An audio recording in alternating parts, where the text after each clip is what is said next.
¡Regresamos! ¡Sí! Sobrevivimos al 2020.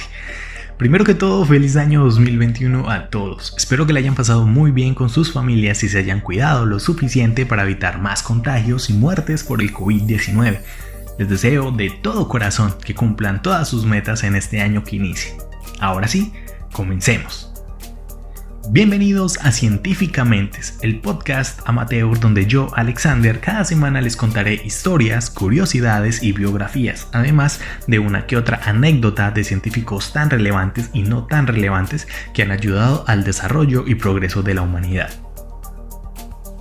Existió una vez una época en nuestra historia donde, como a veces sucede en la actualidad, las religiones eran las que pretendían tener el control sobre todo lo que para su concepto es considerado moral o permitido por Dios.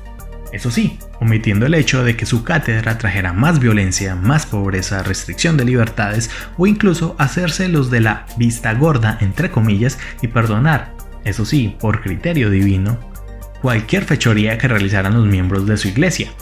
Como a niños, quemar mujeres, destruir culturas y tradiciones para imponer sus creencias, no sé, se los dejo a su imaginación. Pero algo de lo que no se le puede perdonar es haber permitido, con ayuda de la nobleza de la época, y me voy por allá a los años entre la caída del Imperio Romano en el 476 y la caída del Imperio Bizantino en Constantinopla en 1453, de haber facilitado la decadencia científica de la humanidad, cuya filosofía era que las clases más bajas no podían tener acceso al conocimiento, y aunque lo justificaban con el argumento de que sus cerebros no eran capaces de comprender los avances de la época, la verdad es que se les restringía dicho conocimiento como una forma de evitar que se rebelaran y tomaran el control ante la nobleza. Además de que una mente iluminada, libre de cadenas, podría debilitar el poder de la iglesia y el poder de Dios en la tierra. Esta terrible época, que transcurrió entre el siglo V y el siglo XV, se le llamó Edad Media, Medioevo y un nombre que me gusta más a mí, ya que lo representa mejor: el oscurantismo.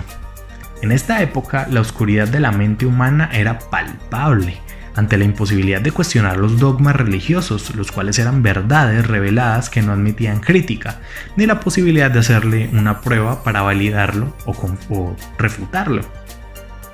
Algo así como ese capítulo de Los Simpson, donde todos entran a un culto religioso y todas las respuestas, cuando a Bart le preguntaban que quién había creado el rayo y quién había creado el sol y todo eso, era que el líder lo había creado. Básicamente era algo así. Además de esto, el derecho a la libre expresión fue coartado, a tal punto que muchos de los que se atrevían a ejercerlo terminaron condenados a tribunales de inquisición, o como en cualquier país latinoamericano, que termina siendo asesinado básicamente por decir la verdad, criticando al gobierno, a un político o al que sea. Todo se paralizó, desde el arte y la filosofía de Atenas, que se tuvo que poner en largo letargo, siendo reemplazadas en estas fechas por un único tema: la religión cristiana. Las preocupaciones humanas se centraron en Dios, naciendo el teocentrismo, o que Dios es el centro de todo, y hacia allí debían dirigirse todas sus acciones. Aunque no todo fue malo, reivindicándose más o menos desde el siglo XII con figuras como Roger Bacon de la Orden Franciscana, Tomás de Aquino, un fraile dominico, o Nicolás Oresme, un obispo de Lisieux. Estas fueron personalidades, miembros de la iglesia, que dedicaron sus vidas a Dios, pero también a la ciencia, en una época donde la transición entre la Edad Media y el Renacimiento estaba dando sus primeros pasos, y donde el hombre comenzó a abrir su mente a nuevas ideas. Y por fin llegó el Renacimiento, naciendo en Florencia, Italia, extendiéndose después a toda Europa. Una época que va del siglo XV al siglo XVI, siendo un periodo de transición entre la Edad Media y la Edad Moderna, donde, como su nombre lo indica, se produjo un renacimiento de todas las artes opacadas durante la Edad Media, aunque también se produjo un renacimiento en las ciencias naturales y en las ciencias humanas. El hombre del que hablaremos en este episodio de Científicamente nació en esta época. Un hombre que revolucionó y cambió nuestra percepción sobre nuestro lugar en el universo, además de ser un miembro activo de la iglesia. El día de hoy hablaremos de Nicolás Copérnico, el hombre que revolucionó el cosmos y desarrolló la teoría del heliocentrismo. Nicolaus Copernicus nació el 19 de febrero de 1473 en la ciudad de Toruń, en la provincia de Prusia Real, en la corona del reino de Polonia. Su padre, llamado Nicolaus, era un mercader, en su mayoría de cobre, y su madre, llamada Barbara Watson-Roth, era la hija de un acaudalado concejal de Toruń. Es decir, que sus padres eran bien posicionados a nivel social, por lo cual tenían la ventaja de poder estudiar. Fue el más joven de 4 hermanos. De todos los miembros de su familia, el más importante para él fue su tío Lucas Watson-Roth, el cual se preocupó porque su sobrino entrara a las mejores universidades e institutos. Desafortunadamente, la biografía escrita por el discípulo de Copérnico, George Joachim Rheticus, desapareció, por lo cual los datos que se encuentran en la bibliografía son reconstrucciones históricas de los historiadores del texto de George Joachim Rheticus. Cuando tenía 10 años, su padre falleció en alguna época entre 1483 y 1485, quedando bajo el cuidado del hermano de su madre, el cual mantenía un contacto con las figuras intelectuales más importantes de Polonia. Históricamente no se tienen registros de los primeros años académicos de la vida de Copérnico, pero los biógrafos asumen que su tío lo envió de niño a estudiar a la escuela St. John's de Thorn, donde fue maestro de su propio sobrino. Después de esto, el joven Nicolás asistió a la escuela catedral de Włocławek. Me disculpo si alguien sabe polaco o sabe pronunciar esas palabras en polaco, me da la pronunciación por interno. Este instituto se caracterizaba por preparar a alumnos para ingresar a la Universidad de Cracovia, actualmente nombrada Universidad de Jagiellonian. Entre 1491 y 1494, Nicolaus se matriculó junto con su hermano a la universidad, iniciando sus estudios en el Departamento de Artes Liberales, además de estudiar astronomía, matemática y astrología, adquiriendo los conocimientos base para sus subsecuentes logros matemáticos y creando la pasión por el cosmos, tema del cual empezó a coleccionar muchos libros. Como muchos estudiantes de la época, este dejó sus estudios antes de obtener su título de grado.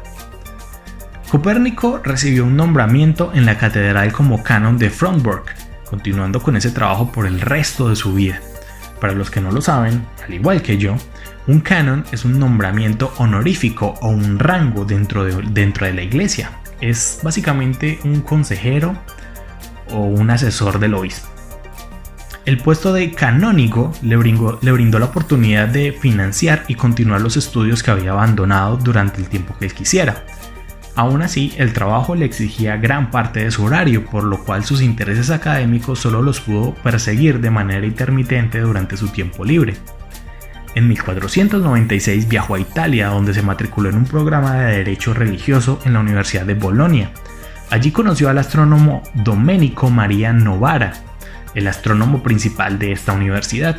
Un encuentro más que genial, ya que ambos empezaron a intercambiar ideas y observaciones astronómicas. Es más, fueron tan buenos amigos que se convirtieron en roomies. El historiador Edward Rosen describe la relación de la siguiente manera, y cito: al establecer contacto cercano con Novara, Copérnico conoció, quizás por primera vez en su vida, una mente que se atrevió a desafiar la autoridad del astrólogo Claudio Ptolomeo, que en la época era el escritor más antiguo y más eminente en sus campos de estudio. Copérnico se convirtió en el asistente y testigo de las observaciones de Novara, en el cual parte de sus estudios se enfocaban en obtener previsiones anuales del clima.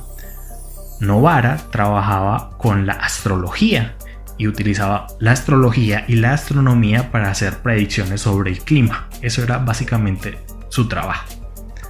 Novara también le presentó a Copérnico 2 importantes libros que marcarían su futuro como el estudiante de los cielos, los cuales eran Epitoma in Almagestum Ptolomei, me disculpo por el latín, o Epítome del Tratado Astronómico de Ptolomeo por Johann Müller, el cual trata sobre los fundamentos de la astronomía de Ptolomeo, con correcciones provistas por Müller sobre ciertos modelos planetarios importantes, y Disputationes adversus Astrologiam Divitrasem, o Disputas contra la astrología divinatoria, de Giovanni Pico della Mirandola.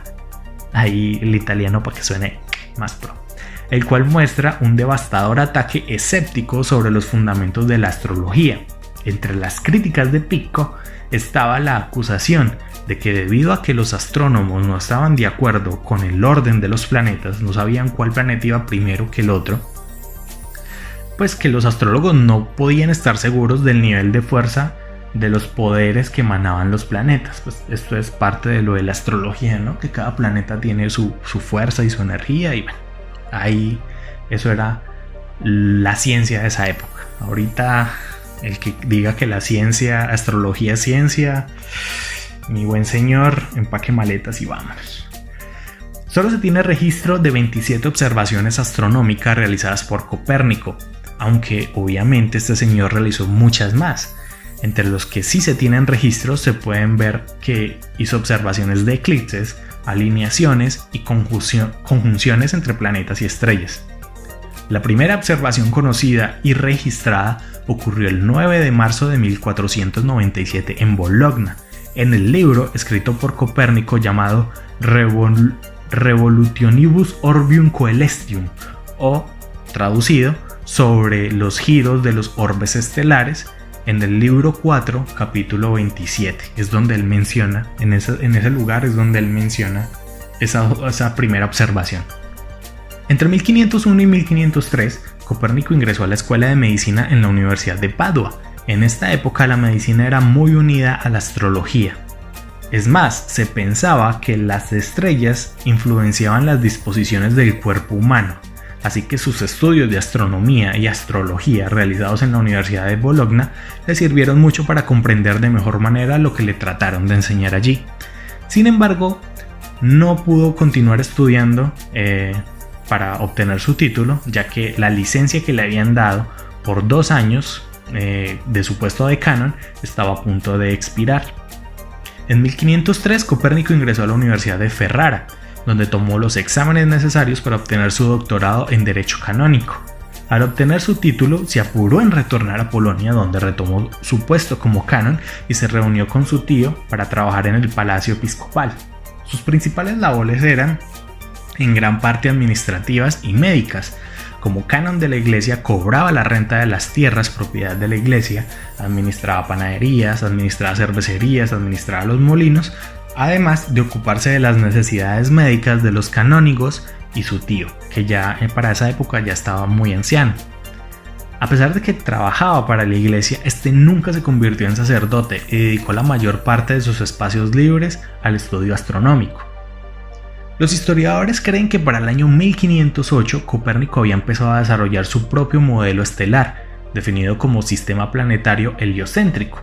Durante el siglo II, Ptolomeo había inventado un modelo planetario geométrico con movimientos circulares excéntricos y epiciclos, desviándose significativamente de la idea de Aristóteles de que los cuerpos celestes se movían en un movimiento circular fijo alrededor de la Tierra. En un intento por reconciliar tales inconsistencias, el sistema solar heliocéntrico de Copérnico nombró al Sol en lugar de la Tierra como el centro del sistema solar. Posteriormente, Copérnico creyó que el tamaño y la velocidad de la órbita de cada planeta dependían de la distancia del Sol.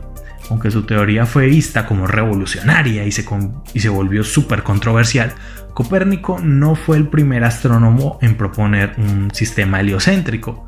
Siglos antes, muy antes, en el siglo III a.C., el antiguo astrónomo griego Astriarco de Samos había identificado al Sol como una unidad central orbitada por una Tierra giratoria. Pero la teoría heliocéntrica de Copérnico fue descartada, ya que las ideas de Ptolomeo fueron mucho más aceptadas por la influyente Iglesia Católica Romana, que apoyaba firmemente la teoría del sistema solar basado en la Tierra. Y aún así, el sistema heliocéntrico de Copérnico demostró ser mucho más detallado y preciso que el de Astriarco, e incluso tenía fórmulas matemáticas eficientes para calcular las posiciones planetarias. En 1513, la dedicación de Copérnico lo impulsó a construir su propio y modesto observatorio. No obstante, sus observaciones lo llevaron a veces a llegar a conclusiones erróneas, como por ejemplo la suposición de que las órbitas planetarias se producían en círculos perfectos. Esta suposición fue corregida más adelante por el astrónomo alemán Johannes Kepler, el cual confirmó que las órbitas planetarias son elípticas y no circulares. Alrededor de 1514, Copérnico completó el trabajo escrito Commentariolus, el cual es un manuscrito de 40 páginas, el cual resumía su sistema planetario heliocéntrico y planteó las fórmulas matemáticas que justificaban su teoría.